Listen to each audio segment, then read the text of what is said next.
Hola a todos, muy buenas noches. Muchísimas gracias a todos por estar aquí y al Laboratorio Inofarma por la atenta invitación de platicar con ustedes sobre otro tema que me apasiona, que son los problemas respiratorios.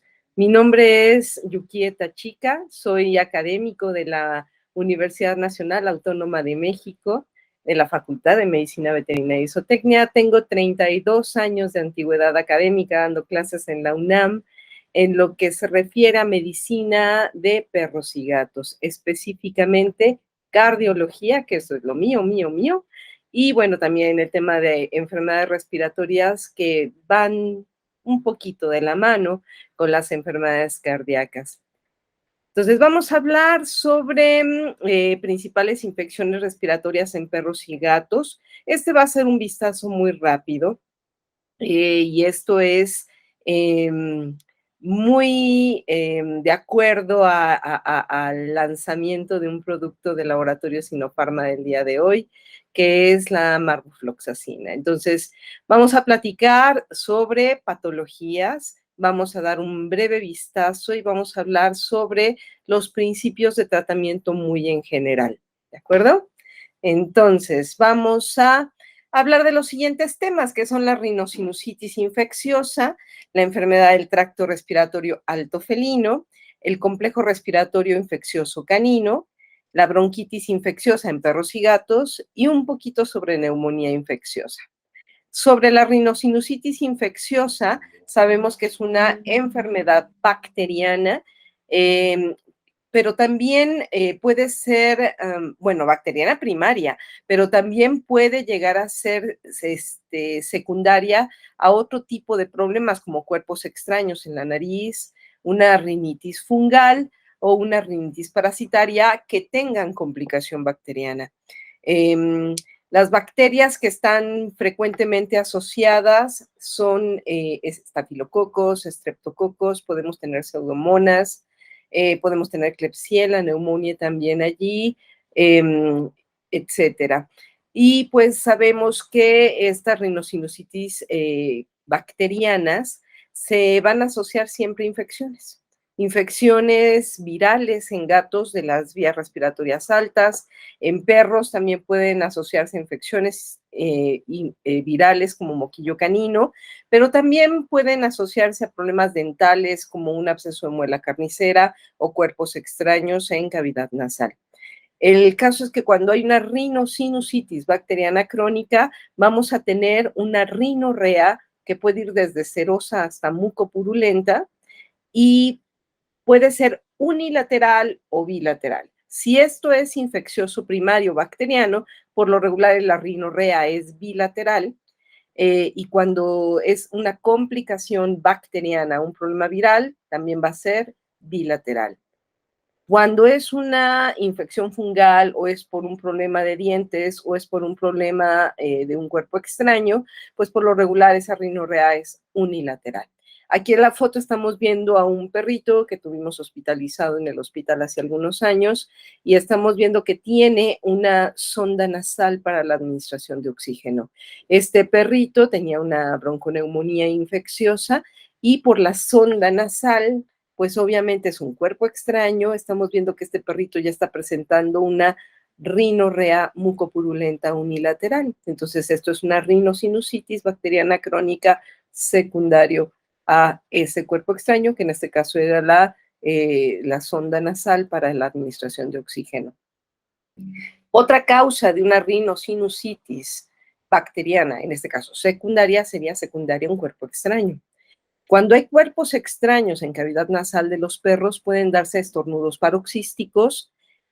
Otro signo importante de estos cuerpos extraños en la nariz es que los perros tienden a tallar la cara en muebles, en el suelo, en las paredes, en todo tipo de superficies. Hay una rinorrea mucosa a mucopurulenta o incluso puede llegar a ser hemorrágica, puede haber epistaxis unilateral. Es difícil que hayan cuerpos extraños bilaterales, pero no es imposible. Lo más común es que sea unilateral. Dentro de los cuerpos extraños más comunes que podemos llegar a encontrar son, por ejemplo, perros que salgan a jardines o que se vayan de fin de semana al campo o que tengan una casa de campo, un rancho, o que sean animalitos que estén sueltos, donde haya maleza, pueden haber espiguitas, pueden haber piedritas, puede haber arenita, puede haber un montón de cosas que puedan los perros aspirar de manera involuntaria, ¿no? Y bueno, perritos de ciudad, más de, no sé, unas 2 o 3 ocasiones me ha tocado ver perritos que conviven con niños y pues los niños les meten frijolitos a la cavidad nasal de los perros por los hollares y un par de ocasiones me ha tocado ver frijolitos germinando ahí dentro de la nariz de los perros. El diagnóstico de estos cuerpos extraños se lleva a cabo a través de la radiología o a través de una rinoscopía o a través de una rinotomía exploratoria. Y el tratamiento pues sería la remoción quirúrgica de ese cuerpo extraño. Aquí estamos viendo un video que bajé de internet, no es un video mío, es un video bajado de internet, en donde estamos viendo este perrito pues anestesiado lógicamente y se le va a hacer una rinoscopía. Estamos introduciendo, voy a apagar un poquito el sonido para narrárselos yo. Esta es la nariz derecha de este perro, en donde estamos viendo que pues no hay grandes cambios. La mucosa se ve bastante limpia, se ve rosita, no se ve irritada, no hay moco. Estamos viendo que la nariz derecha de este perro es perfectamente normal, o sea, ahí no hay problema.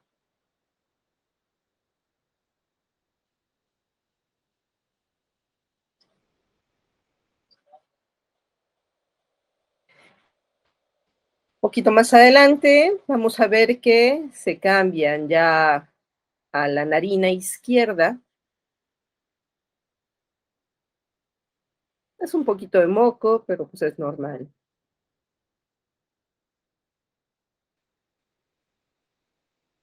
Aquí ya estamos en la narina izquierda. Vean que desde que entra el rinoscopio ya se ve gran cantidad de secreción. Se ve la mucosa más irritada, se ve un poquito más hiperémica la mucosa nasal. Y ahí hay algo que no debería de estar.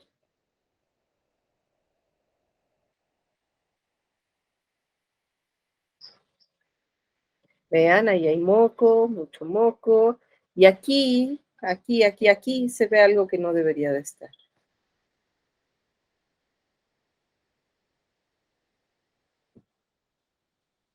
Ahí están introduciendo unas pinzas caimán para poder tomar ese objeto y ya vienen para afuera. Ya lo están retirando a través del rinoscopio. Y vean, era esto, era una espiga gigantesca, ¿no? Una espiga que tenía ahí atorado este perro que de manera accidental, pues, llegó a aspirar, ¿ok? La rinitis fungal en gatos y en perros realmente son de presentaciones raras. Cuando encontramos en gatos, el principal hongo que produce problemas es Cryptococcus neoformans. Vean cómo las infecciones por hongos llegan a producir una inflamación muy severa y lisis de muchas estructuras, incluso óseas. Entonces, aquí estamos viendo una deformación en la cara de este gatito, producido por esa inflamación tan terrible, y esto es parte de lo que se ve en estas infecciones fungales. En perros, el principal hongo que llega a producir rinitis es Aspergillus fumigatus, ¿no? Y aquí estamos viendo esta imagen, no son imágenes mías, son imágenes bajadas de internet, en donde vemos que incluso no solamente afecta la cavidad nasal, afecta también la trufa nasal. Por lo tanto, puede haber un proceso inflamatorio que llega a destruir estos tejidos, no nada más en la piel, ¿no? A través de la trufa nasal. Vean cómo incluso la narina de este perro pues ya la cavidad nasal ya se ve afectada, se llega a destruir, ¿no? Estos también son imágenes de internet, no pertenecen a ese mismo caso, pertenecen a otro caso, pero estamos viendo cómo aquí corresponden la imagen radiográfica que se tomó del paciente que tenía aspergilosis nasal, en donde la cavidad nasal derecha es la anormal, porque debería de haber aire. Esto es aire dentro de la cavidad nasal izquierda, así debería estar la derecha. Y esta cavidad nasal está con un incremento de la densidad, por lo tanto aquí hay algo. hay secreciones, hay sangre, hay moco, hay un tumor, hay pólipos, hay lo que sea. En este caso era una infección fungal. Y bueno, en la tomografía de ese perro estamos viendo cómo precisamente el lado derecho de la cavidad nasal es el que se encuentra afectado. Este es otro video bajado de internet, ¿no? En donde estamos viendo que desde que entra el endoscopio, el rinoscopio, estamos viendo una cavidad nasal muy irritada y estamos viendo este tejido horrendo, horroroso, entre negro y esto cosa blanca. Esto es el hongo, ¿no? Entonces, lo que hay que hacer es biopsiarlo, meter nuestra pinza caimán, tomar parte de ese tejido, arrancarlo y sacarlo, ¿no? Entonces, esto se lleva a cabo cuantas veces sea necesaria para obtener una muestra significativa y pues mandarlo a cultivo, bueno, a evaluación citopatológica, por supuesto, pero también a un cultivo micológico, por supuesto. Vean qué cosa tan horrible. Pobres perros que llegan a tener eso ahí adentro. Bueno, el tratamiento, si es que fueran hongos, es la administración intranasal de sustancias antifúngicas.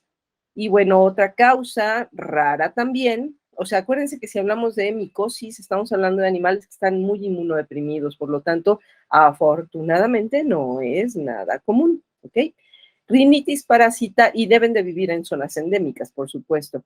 La rinitis parasitaria es de presentación también rara. Este es el parásito que es Linguatula serrata y es el que llega a ocupar la cavidad nasal de los perros. Aquí estamos viendo un espécimen de patología en donde vemos aquí la linguatula en la cavidad nasal del perro, pues vemos que es un parásito, aunque plano, es un parásito bastante grande. ¿Okay? Sabemos que esta Linguatula serrata, su hospedero definitivo es el perro, y el perro cuando estornuda puede expulsar los huevos de Linguatula serrata o a veces son deglutidos esos huevos y son eliminados con las heces. A veces los hospederos intermediarios, que pueden ser borregos, cabras, conejos o vacas, algunos cérvidos, equinos, cerdos y algunos otros mamíferos, pueden ingerir los huevos del pasto y se forma una larva de primer estadio que migra al hígado, el vaso y los pulmones. Después de un ciclo de 300 días y 12 mudas, la ninfa ya es infectante y si el carnívoro se alimenta de tejidos u órganos de ese hospedero intermediario infectado, se completa el ciclo. La ninfa infectante llega al estómago, migra hacia arriba, hacia el esófago y hacia la nasofaringe, y después de varias mudas, después de 6 meses de la infestación, llega la madurez y comienza la ovoposición. Aquí tenemos una rinoscopía, también bajada de internet, de un pacientito con linguatula. Entonces vemos la cavidad nasal irritada y ahí está la condenada linguatula serrata, ¿no? Entonces, bueno, pues el tratamiento, si es posible, podemos intentar sacarlo por la cavidad nasal, pero si no, muchas veces se necesita pues la rinotomía, ¿no? Para poderlo sacar. ¿Podemos dar un antiparasitario? Sí, por supuesto, y eso va a matar a la linguatula, sí, por supuesto. El problema es que pues el cadáver del parásito se va a quedar en la cavidad nasal del perro y hay que tratar de sacarlo, obviamente. ¿Ok?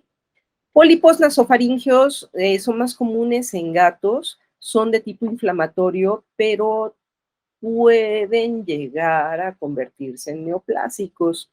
Y estos pólipos inflamatorios se asocian a enfermedades virales de las vías respiratorias altas de los gatos. ¿Ok?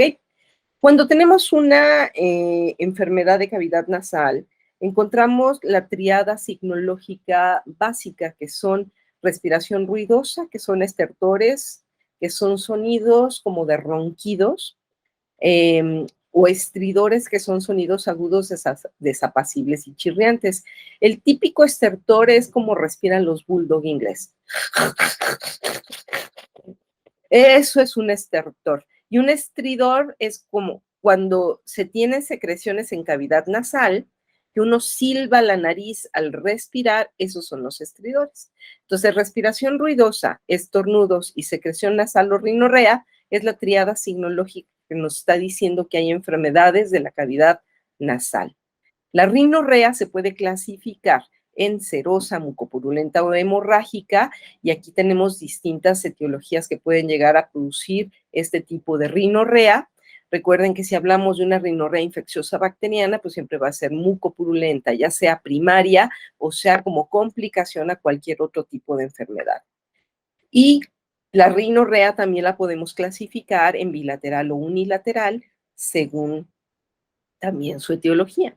Si hablamos de rinosinusitis infecciosa bacteriana, por lo regular va a ser bilateral, ¿ok? En este caso estamos viendo este perrito que vean que tiene una rinorrea mucopurulenta. Es un perrito ya muy viejito con una enfermedad parodontal bastante grave. Incluso vean la movilidad que tiene ya estos órganos dentales, de que incluso solo están adheridos a la gingiva gracias al cálculo dental, ¿no? Porque en realidad son dientes muertos. Por lo tanto, pues uno ve que de este lado es el lado peor donde está la infección y pues eso se explica la rinorrea mucopurulenta que presenta este perrito, ¿ok? Aquí vemos este cachorro, una rinorrea mucopurulenta bilateral. Podemos suponer que entonces es un proceso infeccioso primario, ya sea una neumonía bacteriana o una rinosinusitis bacteriana, o bien es algo, la complicación bacteriana es secundaria a lo mejor a una enfermedad viral como moquillo canino.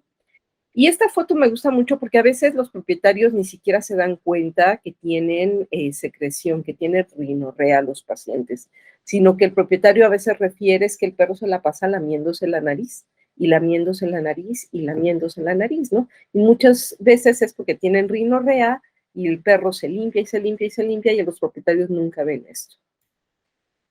¿Ok? Otra patología asociada a enfermedades bacterianas eh, que es bastante común es la enfermedad del tracto respiratorio alto felino, el cual es un síndrome clínico y la palabrita síndrome a mí me encanta porque eh, lleva la conjunción de varios signos clínicos inespecíficos y no necesariamente son siempre los mismos, o sea, son un montón de signos clínicos que a veces se presentan todos, a veces nada más unos cuantos, y esa gran variedad de presentación de signos clínicos es lo que hace estas enfermedades tan difíciles de diagnosticar en un momento dado, ¿no? Pero bueno, estos signos clínicos, este síndrome clínico, incluye obviamente rinorrea, secreción nasal y ocular, que puede ir desde serosa hasta mucopurulenta, a veces puede ser hemorrágica o presentar epistaxis, estos gatos que tienen la enfermedad del tracto respiratorio alto, obviamente van a haber estornudos y obviamente también va a haber conjuntivitis. El término infección respiratoria alta se refiere a los gatos en los que se asocia directamente a algún agente infeccioso específico, o sea, ya sabemos que el gato tiene esta enfermedad de tracto respiratorio alto, pero es de origen viral o es de origen bacteriana o es de origen fúngico. Como a veces es conjunción de todo, porque también puede llegar a ser eso, un gato que tenga una enfermedad viral respiratoria primaria puede tener una complicación bacteriana secundaria. Por lo tanto, eso de infección respiratoria alta ya no se usa tanto, se utiliza ahora enfermedad del tracto respiratorio alto del gato para hablar de ese síndrome, ¿no? Digo, cuestión de terminología, pero bueno, es nada más para aclararlo. ¿Cuál es la etiología? Bueno, obviamente se piensa que los gatos que tienen esta enfermedad del tracto respiratorio alto, su etiología principal es viral. Estamos hablando de gatitos que vienen con infecciones con herpes virus 1 o con calicivirus, que pueden tener una complicación bacteriana con estafilococos, streptococos, pastorela, o Escherichia coli o anaerobios, o todos, ¿no? Sin embargo, se han aislado por PCR también clamidia felis, bordetella bronquiséptica, streptococcus canis y micoplasmas. Por lo tanto, en ausencia de virus. Por lo tanto, también se cree que puedan ser agentes causales primarios para esta enfermedad del tracto respiratorio alto del gato. El diagnóstico lo llevamos a cabo a través de la historia clínica, en donde típicamente va a ser un gatito que no tenga vacunas, un gatito outdoor, que tenga exposición a otros gatos o a perros, eh, estrés, porque se sabe que los periodos de estrés pueden reactivar a una infección del virus felino herpes 1. Obviamente estos gatitos también van a presentar una serie de signos clínicos muy característicos, que son descarga o secreción ocular y nasal, que puede ir desde serosa hasta mucopurulenta, estornudos, estridores nasales y congestión episcleral, que nos está indicando una conjuntivitis. En calicivirus felino, calicivirosis felina, podemos llegar a encontrar también úlceras en la lengua, en el paladar duro o en diferentes partes de la cavidad oral, por lo tanto se habla de una estomatitis ulcerosa. Y bueno, también pueden tener úlceras en cavidad nasal y pues las mismas secreciones oculares y nasales. ¿Sí? El diagnóstico también se lleva a cabo a través de radiografías de campos pulmonares, si es que a la hora de la auscultación estamos encontrando signos clínicos que nos indiquen que ya pudiera haber una afección de las vías respiratorias bajas.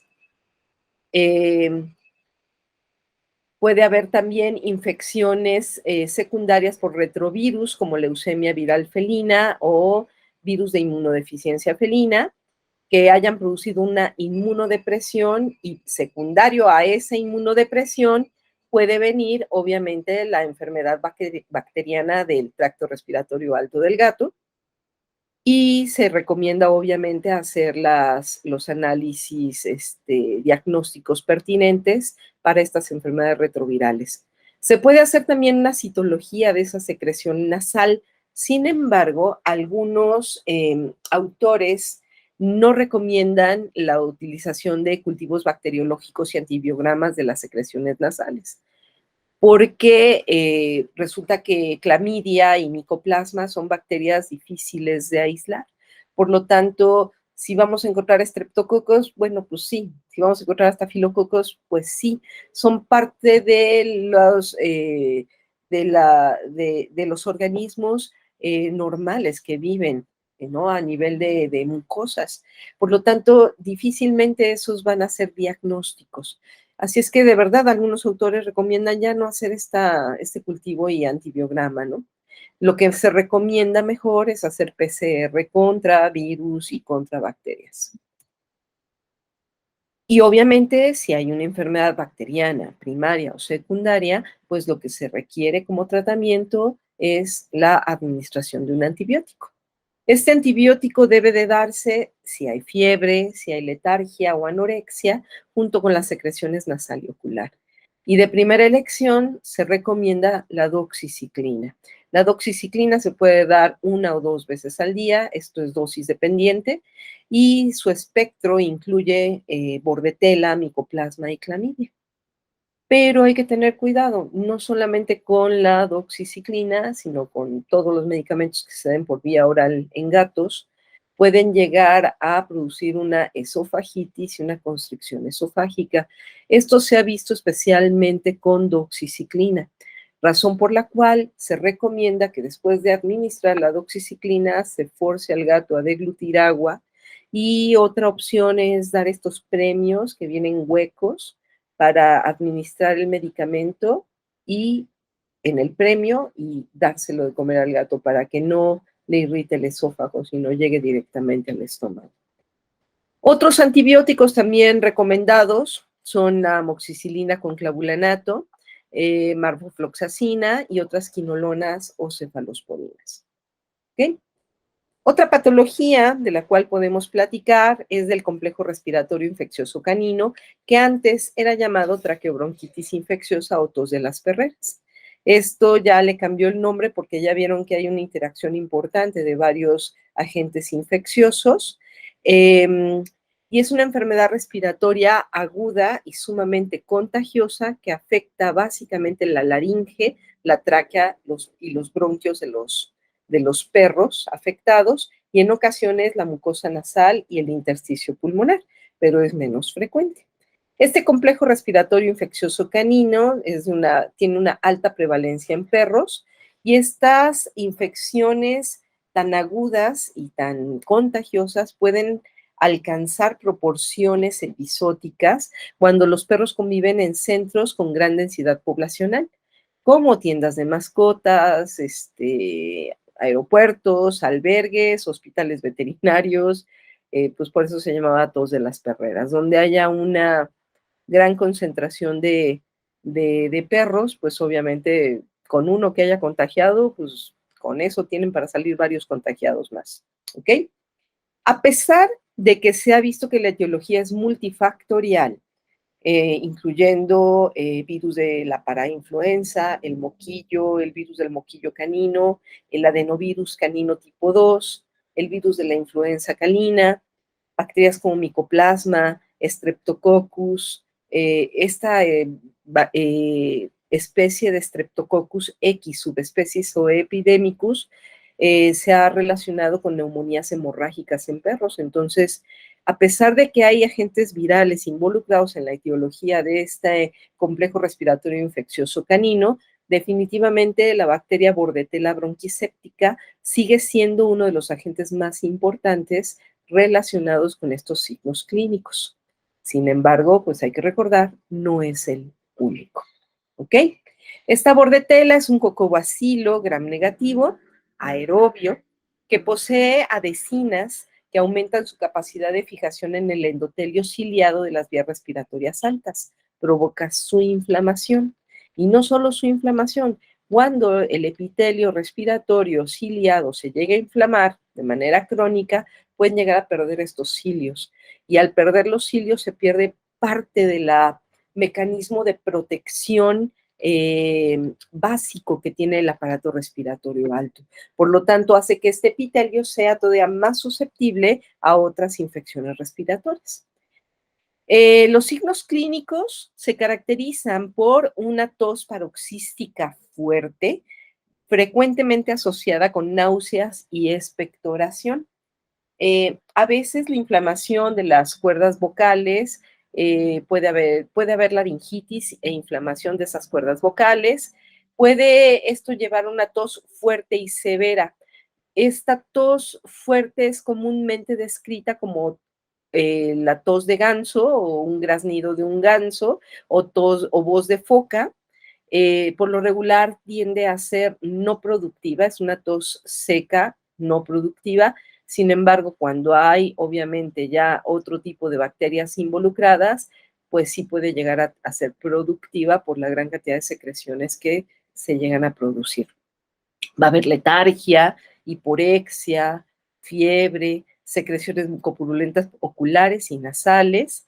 Y algo que es muy importante, esta enfermedad, complejo respiratorio infeccioso canino, puede llegar a hacerse crónico.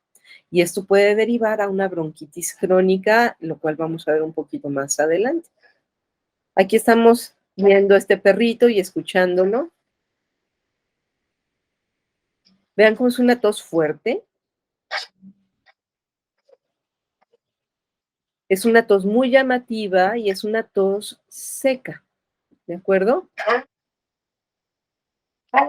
Y después de la tos tratan de expectorar esas secreciones, ¿ok? Cuando la tos es de vías respiratorias altas, en este caso es laringe y tráqueas, cervical, pues la verdad es que no nos preocupa tanto. Se oye horrible, se oye espantoso y los niños se espantan un montón, pero esta tos es de vías respiratorias altas. Aquí tenemos otro perrito. Tos seca, irritativa, muy fuerte. El perro está con un buen ánimo, come perfectamente bien, nada más tose y tose y tose, ¿ok? Y esta es la tos característica de esta traqueobronquitis, ¿de acuerdo? O este complejo respiratorio eh, alto del perro. Aquí tenemos otro perrito. Tos seca, irritativa, fuerte.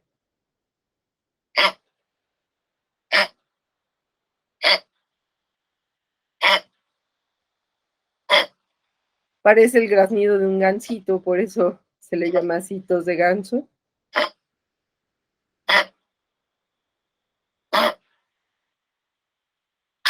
Y siempre, al final, tratan de expectorar, ¿de acuerdo? Las secreciones que tienen.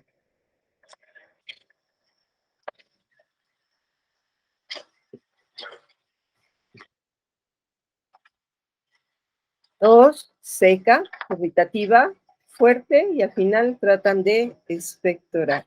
¿Ok? El diagnóstico lo llevamos a cabo a través de la historia clínica y el examen físico general.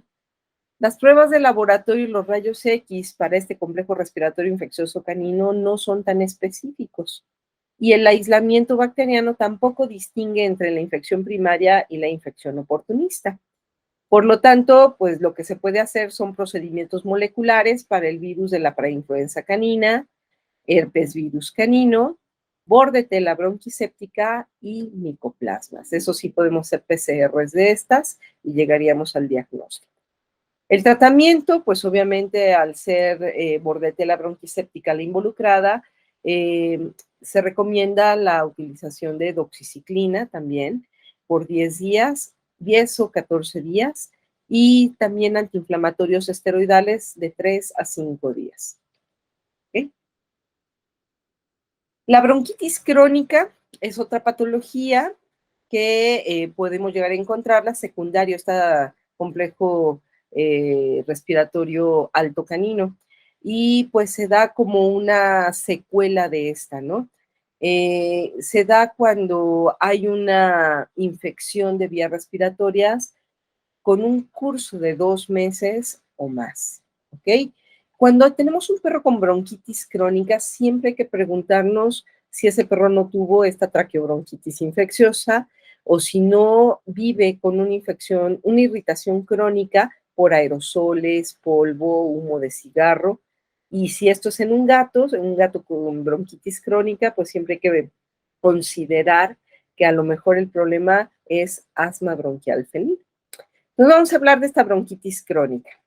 Sabemos que hay una infección bacteriana, por supuesto, pero algunas teorías también han especulado la presencia de una anormalidad en la inmunidad local de esas vías respiratorias altas. Esto es una falla en la producción de inmunoglobulina A.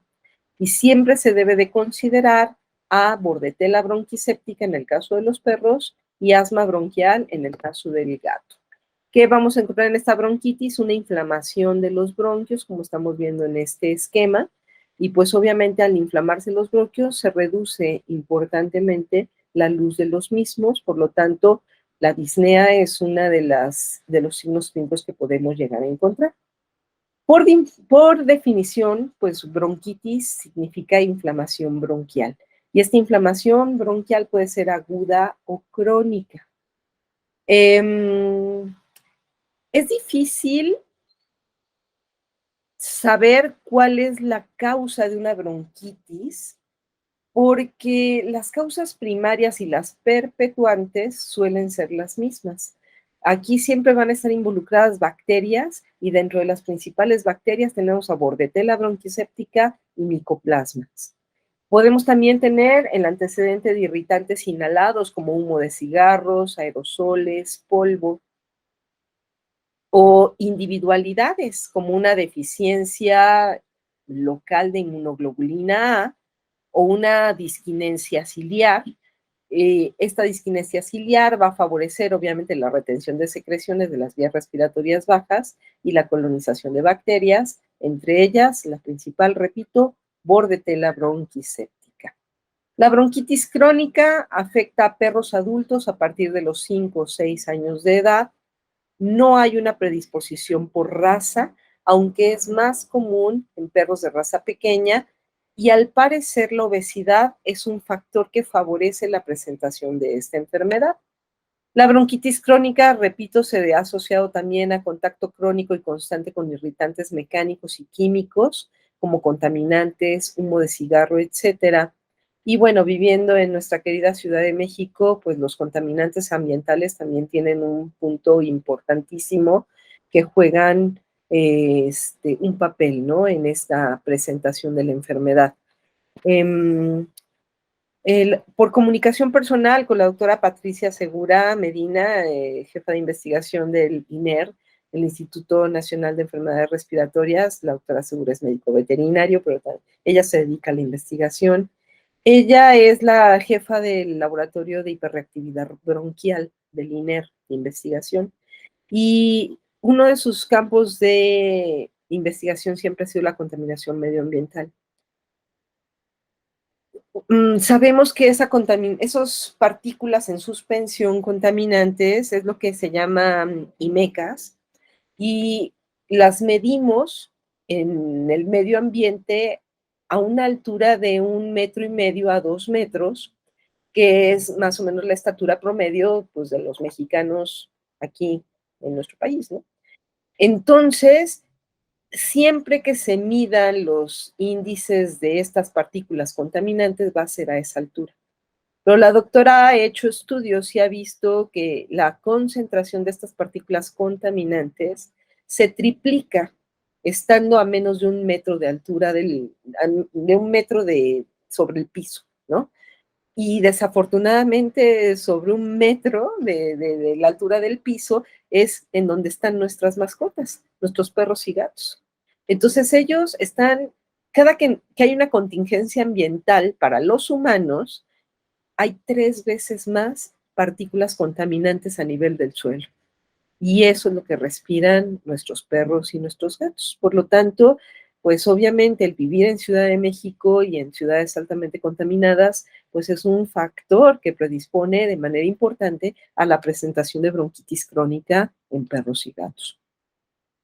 El caso es que cuando hay un proceso inflamatorio, bronquitis, va a haber cambios estructurales irreversibles de estas vías aéreas.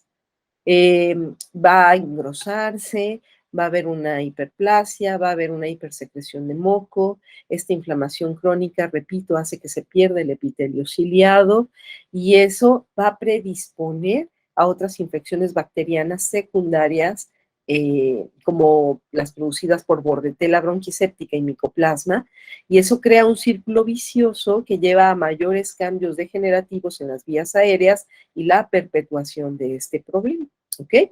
Entonces, ¿cuáles son las etapas de la fisiopatología de esta bronquitis crónica? Pues primero tenemos una inflamación crónica de estas vías respiratorias altas que va a llevar a una hiperplasia de las células mucosas.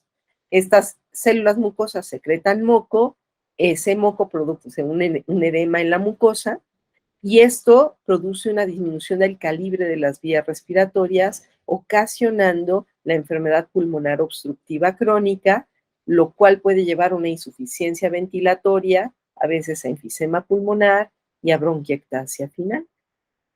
Si juntamos entonces todos estos factores, como la inflamación de las vías aéreas, las infiltraciones celulares inflamatorias, el edema de la mucosa, la hipertrofia glandular, la hiperplasia de las células globosas, la pérdida de las células ciliadas de la mucosa aérea, pues esto va a llevar a cambios inflamatorios crónicos e irreversibles que va a predisponer a futuras infecciones y neumonías, haciendo de esto un círculo vicioso muy deleterio para nuestros pacientes. Los signos clínicos que se presentan en la bronquitis crónica, bueno, estas son dos razas de perros en las cuales se ha reportado más este problema, el West Highland White Terrier y el Cocker Spaniel, pero puede llegar a afectar a cualquier perro adulto de edad media a viejos. Se menciona que la obesidad favorece la presentación de esta bronquitis crónica, y el signo clínico principal va a ser tos crónica, que puede ser seca o productiva, ya depende de qué bacterias están involucradas de manera primaria o secundaria también. Obviamente también va a haber quizás una tos productiva con secreciones. El reflejo tusígeno puede ser positivo, pero sobre todo la palmopercusión que hagamos al examen físico de estos pacientes va a ser sumamente positiva. La disnea que se presenta al ser una cuestión que va a producir una disminución del calibre de los bronquios, por lo tanto va a producirse una disnea de tipo expiratoria. ¿Ok? El que el aire entre no hay problema, el problema es que no puede salir y esto va a llevar a una hiperinsuflación cada vez más crónica, crónica, crónica de los pulmones y esto puede incluso llegar a producir la ruptura de esos alvéolos pulmonares y eso es lo que llamamos ay, se me fue. Esto es lo que llamamos enfisema pulmonar, ¿ok? Dentro de los signos clínicos, aparte de esta disnea expiratoria, de esta tos crónica, pues puede haber intolerancia al ejercicio, taquipnea, cianosis y síncopes. Y bueno, obviamente si ya hay crepitaciones, si hay secreciones, van a haber crepitaciones en campos pulmonares y por la disminución del calibre de los bronquios pueden llegar a escucharse también sibilancias al examen físico general. ¿Ok? Entonces el diagnóstico, pues clínico nos ayuda mucho. La patología clínica, pues tiene que ser de rutina. Vamos a ver quizás un leucograma inflamatorio, pero pues nada específico. Eh, en rayos X podemos llegar a encontrar un patrón bronquial en radiografías y cardiomegalia derecha.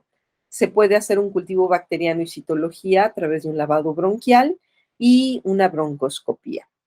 Radiográficamente, ¿qué vamos a encontrar? Un patrón bronquial. ¿Y qué es un patrón bronquial? El patrón bronquial es la inflamación peribronquial. Eso es lo que vamos a estar buscando. Si nosotros vemos un bronquio de manera longitudinal, pues vamos a encontrar este bronquio, las paredes de este bronquio inflamados. Aquí vemos las paredes del bronquio inflamados, las paredes de este bronquio inflamados, ¿ok? Y vamos a ver este signo que los libros de radiología mencionan como el signo de las vías de tren, ¿ok? Pero cuando este bronquio no lo estamos viendo de manera, eh, no lo estamos viendo de manera longitudinal, sino lo estamos viendo de manera perpendicular o transversa, pues lo que vamos a ver es el edema peribronquial y ese edema peribronquial lo vamos a ver como estos pequeños circulitos o donas. También los libros así lo refieren como un patrón radiográfico de donas o de círculos. Entonces, un patrón bronquial, vamos a ver vías de tren y vamos a encontrar donas. Donas, donas por todos lados. Aquí, por ejemplo, en esta radiografía estamos viendo la tráquea, ¿ah? Y la tráquea, aquí vienen los bronquios. Vean qué bien se marcan estos bronquios, ¿no? De que están sumamente inflamados. Y aquí vemos una dona, otra dona, otra dona. Vean, aquí vienen las paredes del bronquio que está súper inflamado. La dona, otra dona, dona, dona. Donde veamos estas donitas es un patrón bronquial. ¿Ok? Este es otro esquema de un patrón bronquial, vías de tren, que es lo que podemos buscar de la inflamación peribronquial. Y vean esta radiografía. Otra vez, aquí viene la tráquea, aquí se ve un bronquio y vean las paredes del bronquio que bien se marcan. Aquí viene otro bronquio y las paredes del bronquio que bien se marcan. Vean cómo de la carina sale este bronquio principal, este es el izquierdo, aquí viene el bronquio caudal, y vean qué bien se notan todas estas paredes de los bronquios. Están súper bien definidas. Y esto es porque pues están muy inflamadas, ¿no? Y podemos llegar a ver también donas, como esta. Y bueno, aquí, créanme, pero se ven muchas donas. Aquí se ve una dona. Este bronquio, de hecho, está bastante dilatado. Muy probablemente ya esté cursando con bronquiectasias también, de esa inflamación bronquial muy crónica. Donas, donas, donas, donas, donas por todos lados. ¿Ok? Aquí vemos otro ejemplo donde vemos muchas donas, donas, donas, donas, donas, vías de tren, vías de tren, vías de tren, vías de tren. Y aquí se ven las donas, donas, donas, donas, donas, donas, donas, patrón bronquial, ¿no? Esta es una foto de internet, pero vean qué bonito se ve la tráquea, los bronquios, todas las bifurcaciones de los bronquios. y vean qué inflamadas se ven las paredes de estas vías aéreas y se ven muchísimas donas también, donas, donas, donas, donas, donas, donas, donas por todos lados. ¿Ok? Otro ejemplo más de patrón bronquial. ¿Ok? Vean qué bonitas se ven las donas. Donas, donas, donas, donas, donas por todos lados. ¿Ok? Cuando tenemos una bronquitis crónica, pues también podemos ayudarnos de una técnica diagnóstica que es el lavado traqueobronquial. Obviamente hay que sedar al paciente. Ese lavado traqueobronquial se puede hacer a través de una sonda endotraqueal que hay que meter a esterilizar, obviamente, estéril o nueva, pues, nuevas vienen estériles, no hay ningún problema. A través de esta sonda se coloca una sonda, también estéril, y se conecta a una jeringa que tenga solución salina. ¿Ok? Esta solución salina se mete a través de esto hacia la tráquea y los bronquios. La dosis creo que son máximo 10 mililitros, de 5 a 10 mililitros por kilogramo de peso. Y lo que se hace es instilar esta solución salina estéril hacia el aparato respiratorio del paciente y luego se intenta recolectar parte de ese líquido que fue administrado. Si de estos 20 mililitros que se le están aplicando a este gatito, se llegan a obtener 5 mililitros, créanme que fue una colecta maravillosamente buena, ¿ok? De ese líquido que es colectado, se tiene que dividir para citopatología y para cultivo y antibiograma, ¿de acuerdo? Dentro del análisis citológico, obviamente vamos a encontrar en perros sanos, se pueden llegar a presentar estos porcentajes de células en esta citología de lavado traqueobronquial. Obviamente, en un perro con una bronquitis crónica va a tener un aumento significativo en los neutrófilos, ¿de acuerdo? Pero ese aumento de los neutrófilos no indica necesariamente un proceso séptico. Recuerden que para que haya un proceso séptico tiene que haber otros parámetros en la citopatología como la fagocitosis de bacterias, etcétera, etcétera, ¿no? El tratamiento para esta bronquitis crónica del perro, pues sabemos que en una bronquitis crónica el paciente difícilmente se va a curar y lo que buscamos nada más es aminorar los signos clínicos, evitar los irritantes gatillo de procesos inflamatorios agudos como humo, aerosoles, aire frío, etcétera, y el control de la obesidad. El tratamiento sintomático, pues obviamente es disminuir también el estrés de este paciente. Algunos pacientes pueden beneficiarse de la humidificación del aire medioambiental o el uso de nebulizadores 3 o 4 veces al día. Y también se pueden utilizar broncodilatadores y antiinflamatorios inhalados mediante las cámaras de inhalación, ¿ok? Estos son los humidificadores medioambientales, créanme que son una maravilla. Realmente yo tengo una gatita asmática que luego tiene infecciones bacterianas secundarias y estos humidificadores en época de invierno es imprescindible tener estos humidificadores en la casa porque se humectan las vías respiratorias y es más fácil expectorar las secreciones que uno tiene. También en invierno de 2020 yo tuve COVID y créanme que estos humidificadores ambientales a mí me ayudaron muchísimo en el tratamiento de recuperación post-COVID, ¿no? De poder respirar mejor, de tener menos irritadas mis vías respiratorias, respirando un aire medioambiental humidificado. No son caros, la verdad es que los humidificadores ambientales son bastante económicos y pueden ayudar bastante en el tratamiento en casa de este tipo de, bueno, no solo en casa, también en el hospital veterinario nos pueden ayudar bastante. Y estas son las camaritas de inhalación. Cámaras de inhalación específicamente para veterinaria son estas tubitos a los cuales se les conecta una mascarilla y en la parte de atrás se conecta el medicamento, que puede ser salbutamol, por ejemplo, o puede ser la combinación de un broncodilatador con un esteroide, ¿no? Hay combinaciones de medicamentos para humanos que viene la combinación, por ejemplo, de fluticasona con un broncodilatador. Entonces, estos, vean, las mascarillas son redonditas y se amoldan perfectamente bien al morrito de un gato, por ejemplo, este que es el Aerocat para gatos, y el Aerodog, que es un poquito más profunda la mascarilla, no tan chatita como esta del gato, para perritos, ¿no? Entonces, pues estos productos creo que ya se pueden conseguir en México, no sé quién los esté distribuyendo, pero creo que ya se pueden conseguir en México, si no, pues por Amazon también se pueden llegar a conseguir. Y si no se consiguen, pues digo, porque obviamente son productos, al ser de productos específicos de línea veterinaria, pues pueden llegar, y de importación pueden llegar a ser un poquito difíciles de encontrar y un poquito caros, pues también podemos utilizar las cámaras de inhalación para humanos. Ahorita se las voy a poner. Antes de cambiar la diapositiva, quiero hacerles notar esto. Estas camaritas de inhalación, tanto el de gato como el de perro, viene con una valvulita. Esta válvula es esta lengüetita verde.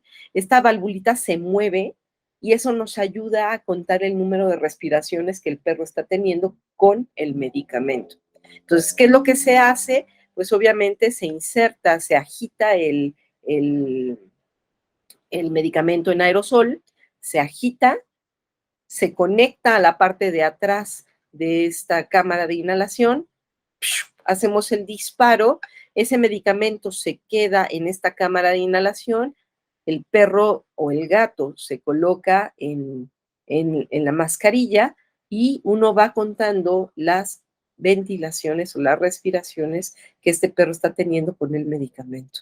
Mínimo deben de ser 10, máximo 20 para obtener un buen efecto, ¿no? Y estos son los productos para humanos, ¿de acuerdo? Estos los podemos encontrar en cualquier farmacia y la verdad es que son bastante económicos, andan alrededor de unos 300 pesos o algo por el estilo. ¿Cuál es el inconveniente? También tienen su valvulita para poder contar el número de ventilaciones y hay de distintos tamaños. Está el de adulto, está el de adulto hombre, el de adulto mujer, porque el de mujer es un poquito más chiquito que el de hombre, y también hay de niños, hay pediátricos e incluso hay neonatales. Yo para mi gatita, que es asmática, cada que tiene una crisis asmática, yo la tengo con uno de estos neonatal, ¿no?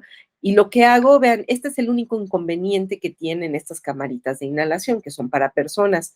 Tienen esta pequeña protuberancia que es para que uno acomode la nariz, ¿no? Y obviamente esto no va a sellar de manera perfecta el morrito del perro o del gato al que le estemos dando su terapia de su inhaloterapia.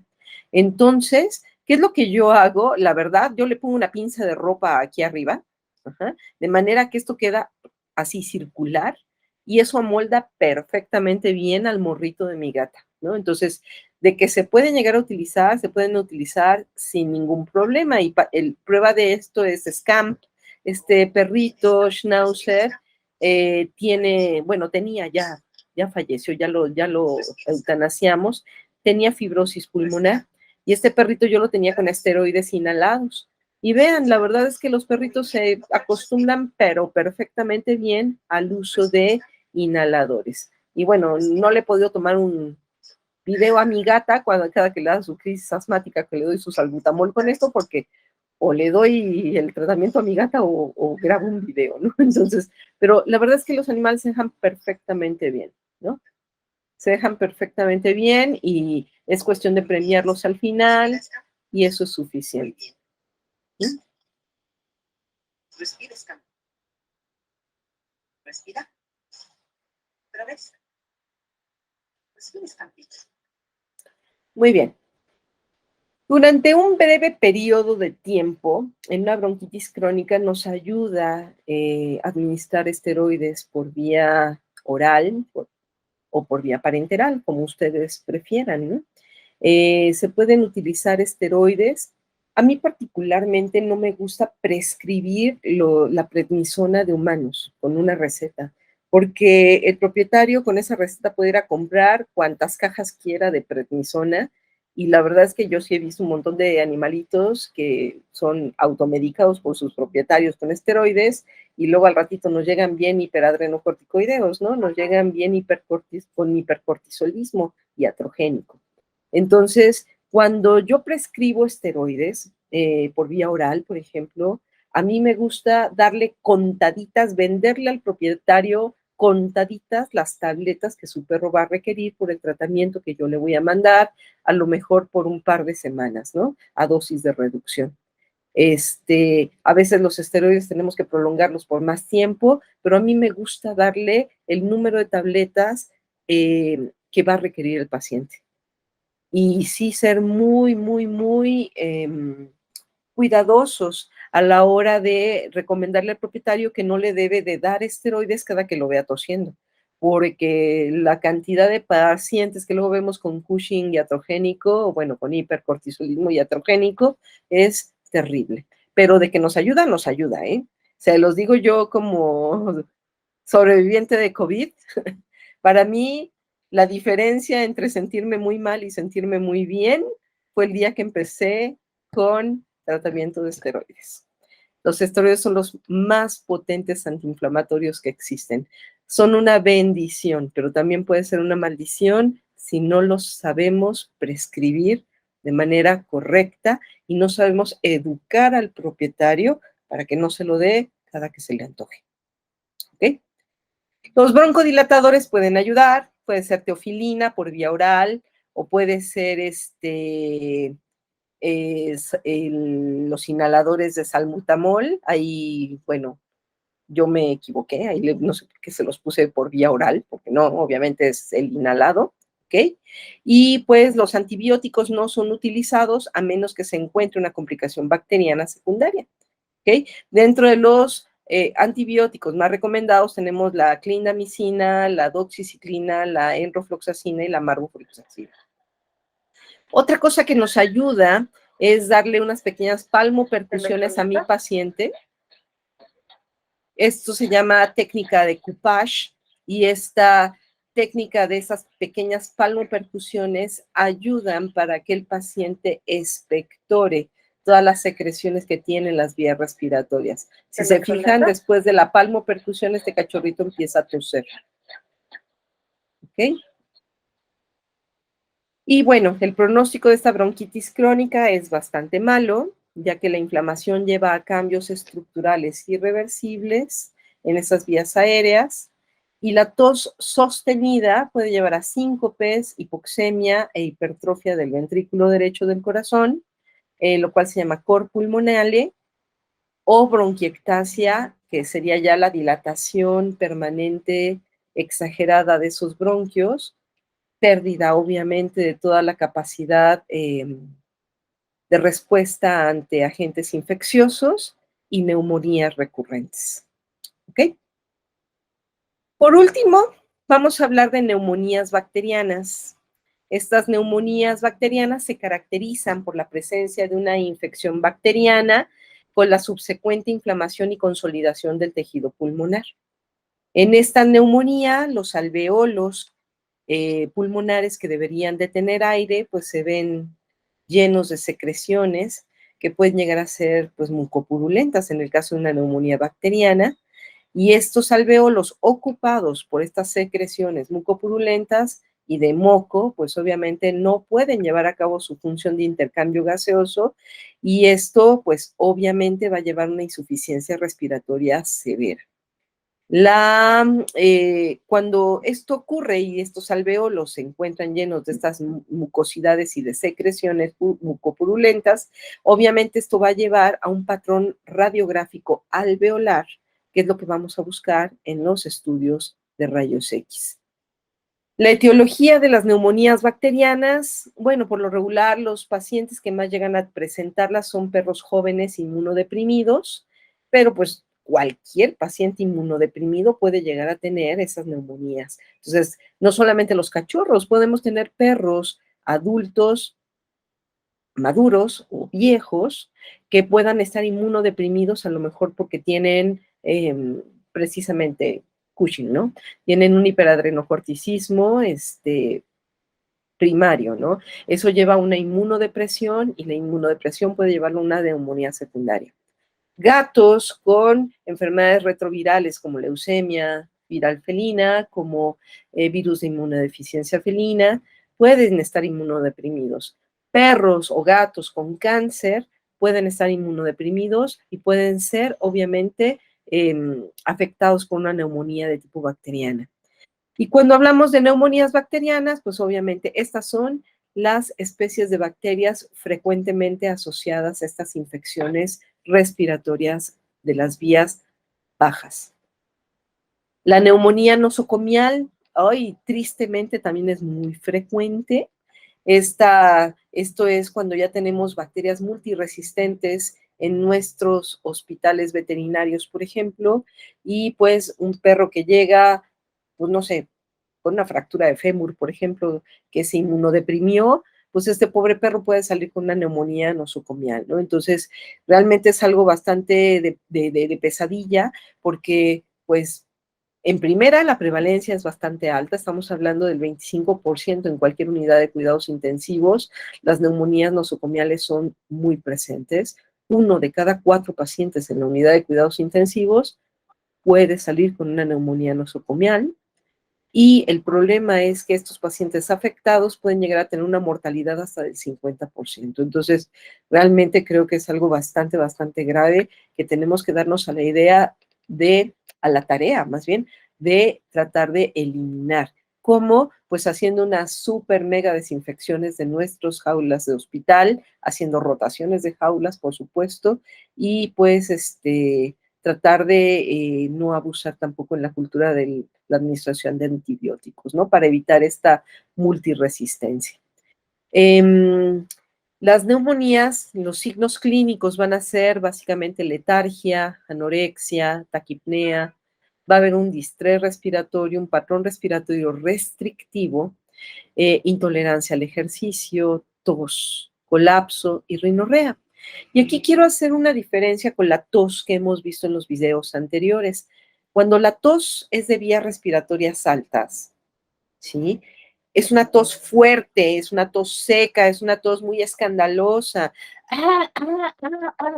Tosen así los perros y se nota que están tosiendo. Bueno, la tos de una neumonía es una tos, al contrario, es una tos bajita, apagada, fatigosa, que a veces puede no ser tan llamativa y esa es bien peligrosa. Un perro con neumonía tose muy bajito, un perro tiene una tos que realmente les duele toser, ¿no? ¿Cómo tose un perro con neumonía?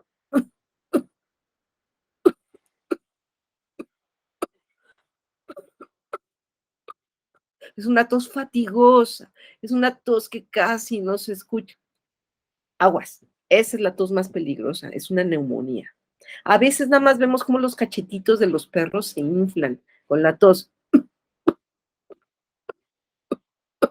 pero en realidad es una neumonía y es bastante, bastante triste, ¿no? Vean este perro, definitivamente este perro respira con el abdomen, no respira con el tórax, ¿sí? Y véanlo como tose, nada más se le inflan sus cachetitos y casi no se oye la tos.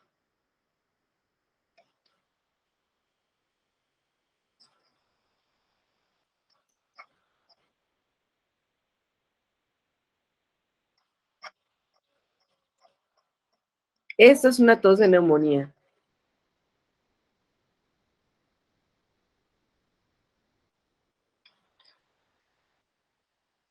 A veces esa tos también puede venir incluyendo una expectoración.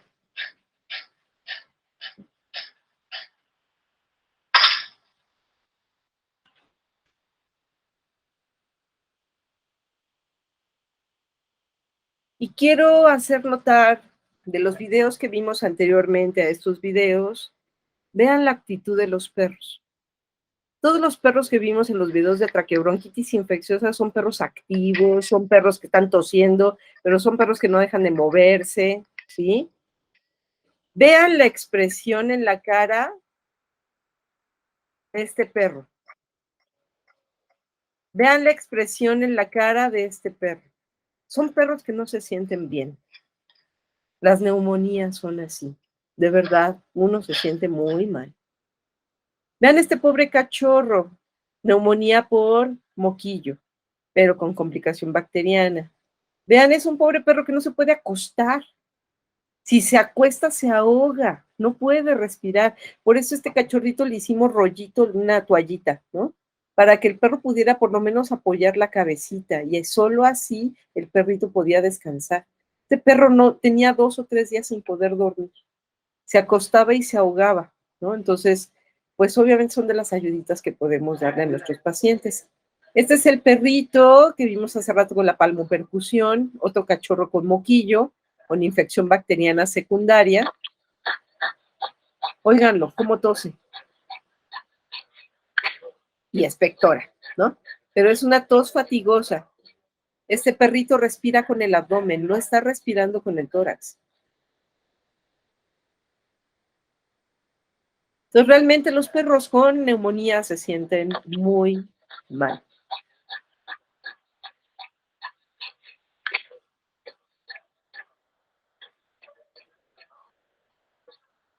¿Ok? A veces los pacientes con neumonía también los vemos, obviamente, con secreción, con rinorrea mucopurulenta bilateral.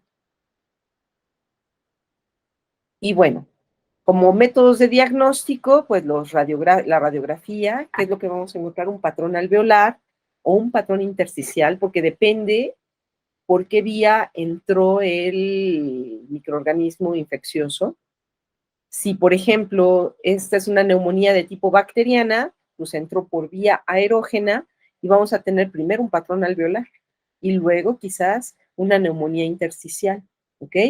Pero si esto fue, por ejemplo, por vía sanguínea, como puede suceder, por ejemplo, con el virus del moquillo canino, que a lo mejor llega a los pulmones por vía sanguínea. Entonces, primero se va a dar una neumonía intersticial y un patrón intersticial y luego va a afectar a los alveolos, ¿ok? Lo importante es de que cuando se trata de una neumonía de tipo infeccioso, los lóbulos pulmonares que frecuentemente se afectan son los lóbulos craneales. Obviamente en el hemograma vamos a encontrar un leucograma inflamatorio y en la gasometría, pues una hipoxemia y a veces, en casos muy graves, ya con una hipercapnia y una acidosis respiratoria importante. Entonces, ¿cómo vamos a ver un patrón alveolar? Ya hace rato explicamos cómo se ve un patrón bronquial. Ahora, ¿cómo vemos un patrón radiográfico alveolar en pulmones? Aquí las secreciones se encuentran dentro de los alveolos, por lo tanto el parénquima pulmonar es el que vamos a ver afectado. El parénquima pulmonar es lo que le da radiolucidez a los pulmones en una radiografía, es lo que los hace ver negros. Por lo tanto, si esos alveolos están con secreciones, esos alveolos se van a ver blancos, el parénquima pulmonar se va a ver blanco. Va a haber un incremento de la densidad a nivel de lóbulos craneales. En este caso, vean cómo todo el parénquima del lóbulo craneal izquierdo está incrementada su densidad y tenemos la buena suerte que aquí se quedó aire atrapado en los bronquios y esto nos forma un broncograma aéreo. Entonces, aquí vemos lóbulo craneal, perdón, derecho no es el izquierdo, es el derecho, y vemos estos broncogramas aéreos. Ya en un esquemita un poquito más fácil de entender, vean esto. Esto es un pulmón normal. El aire en las radiografías en los pulmones se ve negro. Por lo tanto, el parénquima pulmonar debe de verse de color negro. El aire dentro del bronquio también se ve negro. Y yo veo aire del bronquio sobre aire de los pulmones, pues no podríamos ver los vasos sanguíneos. Pero los vemos perfectamente bien, más bien, yo veo el bronquio perfectamente bien gracias a que viene flanqueado por una arteria de este lóbulo pulmonar, arteria del lobar, y la vena lobar, la vena de este lóbulo pulmonar. Entonces yo veo la triada arteria, bronquio y vena. Y yo puedo distinguir perfectamente el bronquio gracias a que viene flanqueado por dos estructuras vasculares que van a tener una densidad de líquido. ¿Ok? ¿Qué pasa en un patrón alveolar? Aquí hay líquido en el parénquima pulmonar que se combina con el líquido, o sea, se transpone, se sobrepone con el líquido de los vasos sanguíneos de la arteria y del bronquio y no vemos nada, ¿no? Pero aquí tuvimos la suerte de que se quedó aire atrapado en este bronquio y vemos perfectamente el bronquio. Esto es un broncograma aéreo, pero aquí la diferencia es que yo no puedo distinguir ni la arteria ni la vena que deberían de acompañar a este bronquio. ¿Y por qué no puedo distinguir ni la arteria ni la vena? Pues porque la arteria y la vena tienen líquido, los alvéolos tienen líquido, por lo tanto líquido sobre líquido se ve blanco. Entonces, no puedo ver. Entonces, un patrón alveolar, estos dos son patrón alveolar.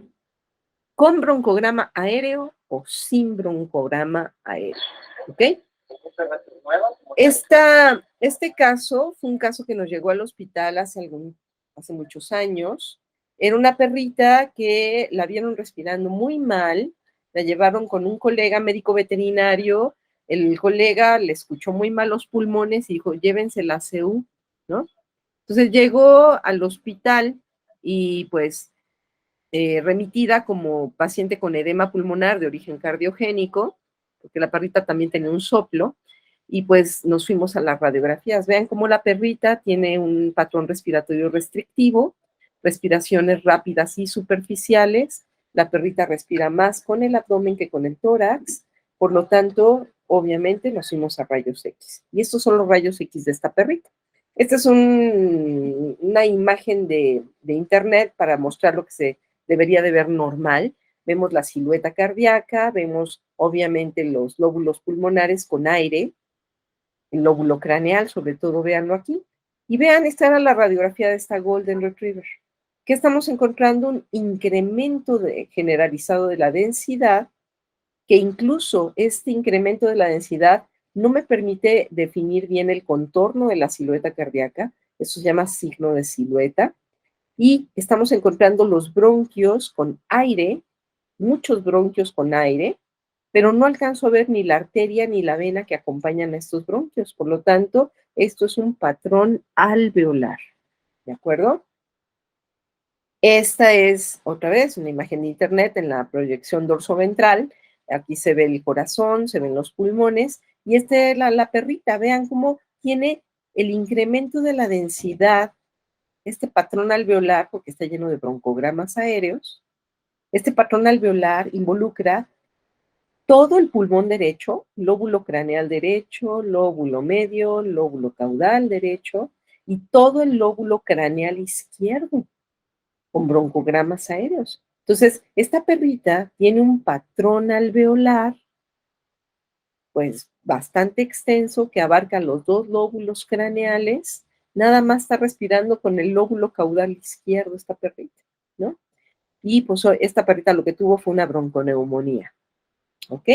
Aquí tenemos otro caso. Esta es una pastora alemana hembra de 10 años que llegó con disminución de sonidos respiratorios en el hemitórax derecho, un reflejo tusígeno pues, positivito, pero una palmopercusión positivota, súper positiva, ¿no?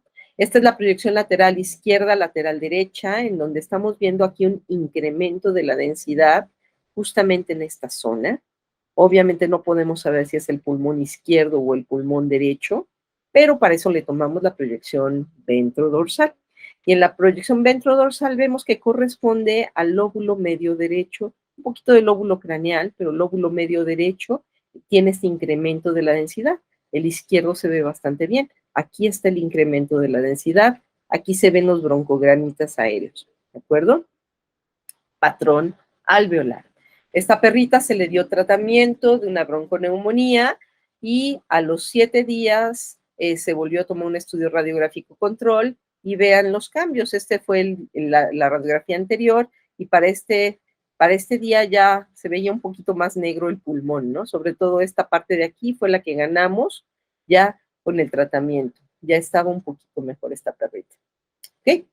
El tratamiento de una bronconeumonía, pues obviamente requiere hospitalización y pues requiere una terapia de líquidos. Es muy importante que el paciente con bronconeumonía esté hidratado, porque necesitamos que esas secreciones que tiene dentro de los pulmones se hidraten para que se puedan expectorar, ¿ok?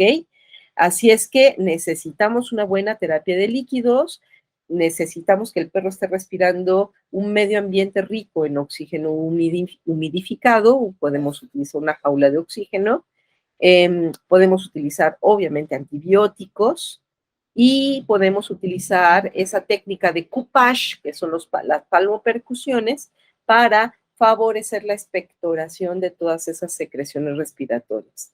Así es que el peor enemigo que podemos tener para el tratamiento de una bronconeumonía es el administrar supresores de la tos. Queremos que el perro tosa y que expectore todo lo que hay que expectorar, ¿no? Alguna vez yo me prescribieron a mí, pues, un jarabe para la tos, ¿no? Cuando tuve una bronconeumonía, y pues a mí yo me llamó la atención que vi la fórmula del medicamento y yo dije, ¿qué clase de vacilada es esta, no? Porque dentro del mismo jarabe venía un supresor de la tos y venía también un mucolítico y un expectorante. O sea, ¿cómo? Si son dos cosas completamente opuestas, ¿no? Si de lo que se trata es de expectorar, ¿cómo me dan un supresor de la tos? Bueno, hasta que uno no tiene una neumonía, uno no entiende el por qué, ¿no? Es necesario que venga un supresor de la tos también en pequeñas cantidades, porque toser cansa y cansa muchísimo. Es muy, muy fatigante toser. Entonces, uno le duele el pecho ya de tanto toser. Entonces, el supresor de la tos para que uno no tosa tanto, pero cuando uno tose, tose, pero bien fuertezote, y uno expectora todo lo que hay que expectorar. Entonces, bueno, eso del supresor de la tos, pues de preferencia no usarlo, pero si vemos que el perro está ya muy fatigado, valdría la pena sí utilizar una pequeña dosis por unos pocos días, un supresor de la tos. Y les pongo esta imagen porque todavía hay gente que les pone collares de limones a los perros, ¿no? Creyendo que eso los va a curar. El respirar un ambiente líquido, rico en oxígeno, pues lo vamos a hacer en el hospital en una jaula de oxígeno, ¿no?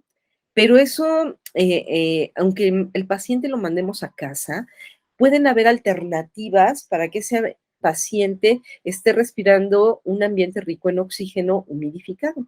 Esta es Gluclick, una gatita que yo tenía hace muchos años, que murió también, asmática, y la dueña de esta gatita, la responsable de esta gatita, eh, era una enfermera. Entonces, ella tenía acceso a tener un tanque de oxígeno, un borboteador para humidificar el oxígeno y estas campanitas que ella utilizaba en el hospital, bueno, veía que se utilizaban en el hospital con los bebés, ¿no? Estas camaritas de inhalación, las llamaban de manera cariñosa las paneras, ¿no? Estas no son cerradas, son abiertas, ¿no? De hecho, pues se está metiendo oxígeno, esta gatita está respirando en un ambiente rico en oxígeno humidificado y entra y sale a voluntad esta gatita. Esta gatita aprendió que si estaba dentro de esta campana de inhalación, pues la verdad es que ella se sentía mejor.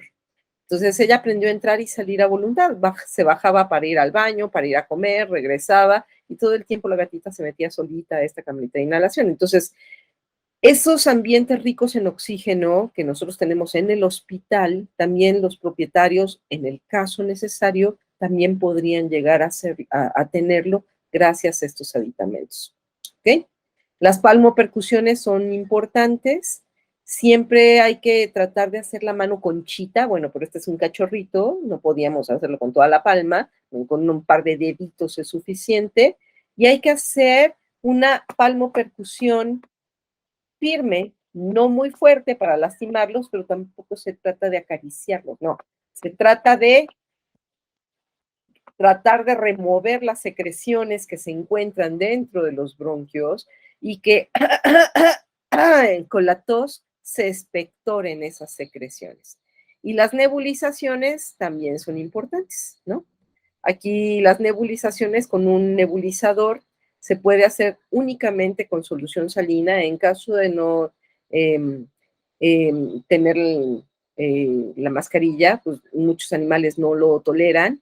Directamente del tubito del nebulizador, el chiste es ponerlo frente al perrito, hacer estas nebulizaciones con solución salina, nada más con solución salina, unas 3 veces al día, y después de la nebulización, que debe durar unos 15, 20 minutos, hacerle su palmopercusión, su coupage, para que el perrito se humidifique en todas sus secreciones y con el coupage las expectore. ¿Ok? Bueno, estas son algunas recomendaciones que encontré en algunas literaturas. Este es el resumen de varias literaturas sobre las recomendaciones de antibioterapia para pacientes con neumonías. Como ven, pues empezamos con la doxy, con ampicilina solita, eh, con quinolonas, eh, otra vez ampicilina solita, y Penem, que ya son para pacientes con neumonías nosocomiales, ya son cefalosporinas, creo que esa es de cuarta o quinta generación. Entonces, pues la verdad es que antibioterapia podemos tener bastantes alternativas, afortunadamente, ¿no? Las neumonías clásicas son las bacterianas, pero también podemos tener neumonías atípicas por hongos, por micobacterias, virales en perros, virales en gatos, ¿ok? Pero lo común es hablar de bacterias. Neumonías eosinofílicas podríamos encontrarlas con parásitos, este es Oslerus osleri en un perro. Y les dejo esta tarea, un artículo Open Access, que cualquiera en cualquier buscador lo podemos encontrar. Se los dejo para que lo busquen, por favor. Háganle una captura de pantalla ahorita y busquen este artículo. Créanme que es de lo mejor que yo he leído en los últimos meses. Es un artículo quizás ya no tan nuevecito, es del 2017. Sin embargo, fue como un consenso de varios expertos. Está el doctor Michael Lapin, la doctora Dawn Booth, que es farmacóloga, y varios otros doctores, el doctor Papich, que es un infectólogo importantísimo a nivel mundial, y estos expertos se reunieron para hacer este grupo de trabajo de la Sociedad Internacional de Enfermedades Infecciosas en Animales de Compañía, para sacar este documento que es la guía del tratamiento de las enfermedades del tracto respiratorio en perros y gatos. Es un artículo bastante completo, es un artículo que habla de un poquitito de las enfermedades, pero se centra más en el tratamiento y en la elección de los medicamentos. Dentro de este artículo se encuentran, por ejemplo, tablas. Esta es una de las tablas que viene, en donde vienen las recomendaciones de este grupo de expertos de los antibióticos para los distintos tipos de enfermedades, ¿ok? Y también viene una tabla muy grande, con todos los antibióticos que pueden llegar a utilizarse y ser útiles en el tratamiento de las infecciones respiratorias de perros y gatos. Solo que es una tabla gigantesca, por eso esta no quise ponérselas en imagen. Pero viene en este artículo, por lo tanto, creo yo que como guía es una muy buena guía para que lo tengamos todos a disposición para cuando la necesitemos. Es un artículo gratuito, open access, cualquiera lo puede bajar de internet y lo podemos tener todos ahí para consulta rápida. Y este otro artículo también que encontré, también muy básico, muy de fácil lectura, que también es Open Access, ya es un artículo más nuevecito del 2020, que habla sobre las enfermedades respiratorias infecciosas caninas. ¿Okay? Pues no me queda más que agradecerles a todos ustedes el tiempo que destinaron a escucharme. Eh, pues esta plática fue en el marco del lanzamiento de este producto del laboratorio Sinopharma. Muchas felicidades por el lanzamiento de este producto. Esperemos que sea de gran utilidad para todos nosotros, los médicos veterinarios, que nos enfrentamos diario con enfermedades infecciosas. Y bueno, pues la marfofloxacina es un medicamento que está recomendado también para las enfermedades de las vías respiratorias de perros y gatos. Muchísimas gracias por su atención. Estoy a sus órdenes para cualquier duda, ya sea ahorita en el chat, lo podemos ir viendo las preguntas que vayan haciendo. Y para quien me quiera contactar, pues este es mi correo electrónico. Muchísimas, muchísimas gracias y buenas noches a todos.